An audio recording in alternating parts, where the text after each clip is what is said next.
pour essayer, voilà, c'est ça.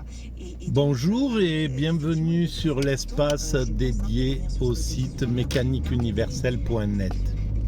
Alors, à la radio sur France Culture, je viens d'entendre que l'émission était consacrée à l'intelligence artificielle. Et la phrase type, j'ai pas écouté l'émission, mais la phrase type c'était est-ce que l'intelligence artificielle est un nouvel humanisme? Eh bien, pour moi, oui, c'est un nouvel humanisme. Sur plusieurs plans. Ça m'a fait penser un petit peu à ça. C'est-à-dire que, par exemple, quand si on prend Alexa ou ce genre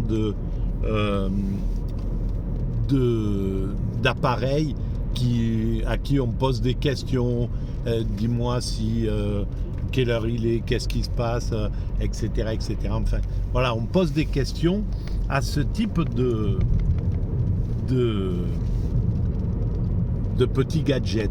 Je me suis amusé j'en avais acheté un et je me suis amusé à poser des questions.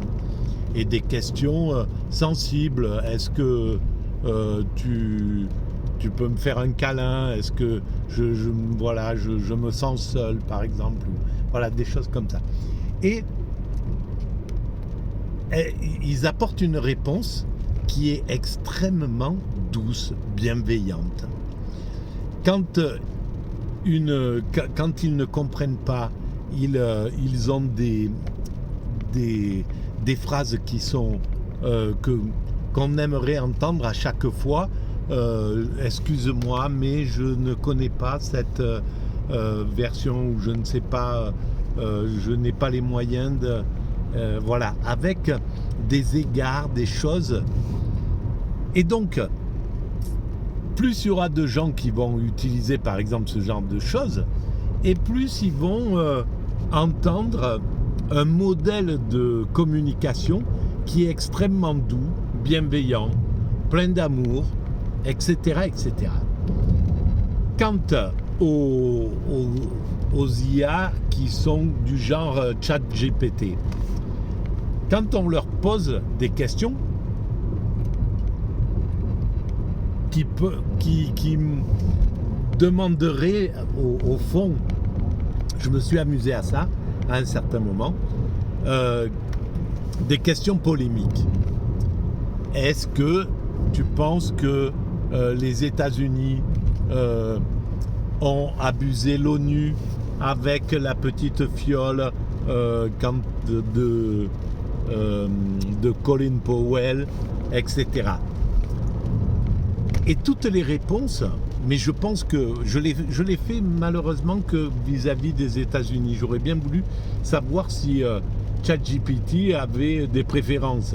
Mais par exemple, sur ce type de réponse-là qu'il donnait, c'était oui, sous un certain angle, on peut le voir comme ça, mais il n'y a pas consensus, etc., etc. Il y a... on peut voilà, il excuse pas, mais il va chercher toutes les versions, mais sans aucune agressivité, sans aucune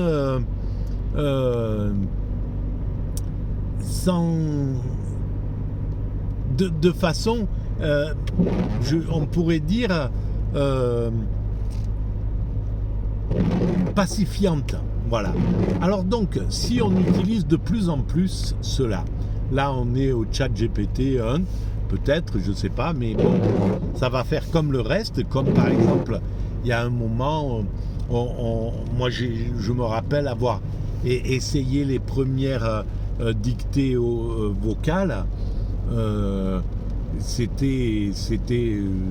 il fallait un temps inouï pour lui apprendre un petit peu, et il y avait des erreurs mais considérables, c'était très très compliqué, et puis il y avait beaucoup d'erreurs, et progressivement ça a évolué jusqu'à, en l'espace de peut-être 20 ans, je ne sais pas, ça ça doit faire voilà, une vingtaine d'années.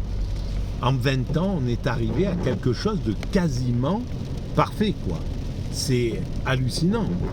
Et donc, on aura le même cas avec ChatGPT. Il y aura le 1, le 2, le 3, le 4, voilà. Et quand on arrivera à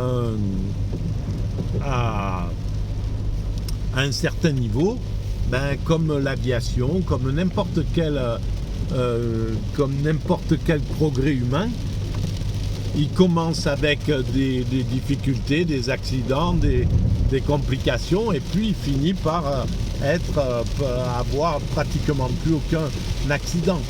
Et donc, dans ce type de version, il me semble que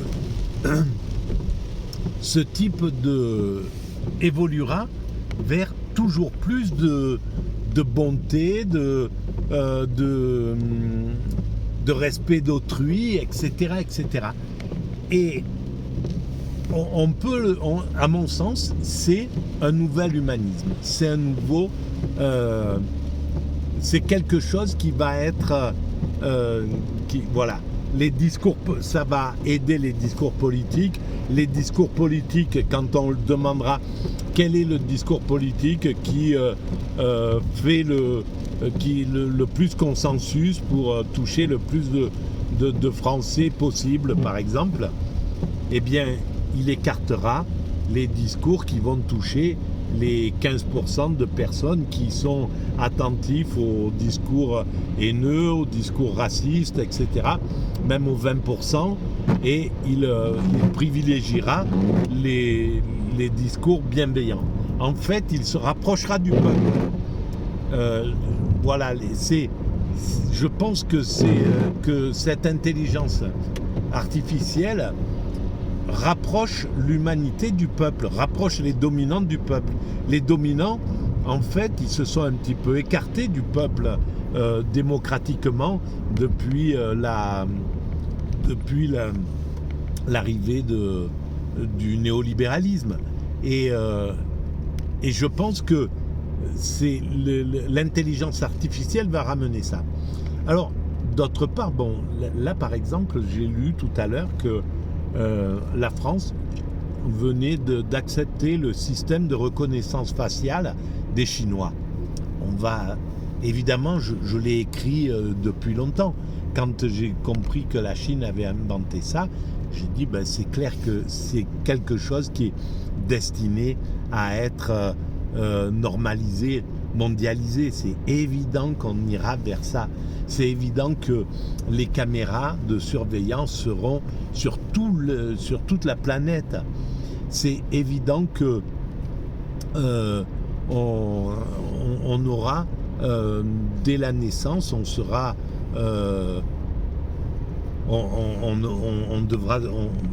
l'ADN sera pris par le système, et donc on sera fiché au niveau ADN. C'est évident, mais comme ça devait choquer peut-être quand on a mis les premières cartes d'identité, où il fallait que nos enfants aient une carte d'identité ou qu'ils soient notés sur...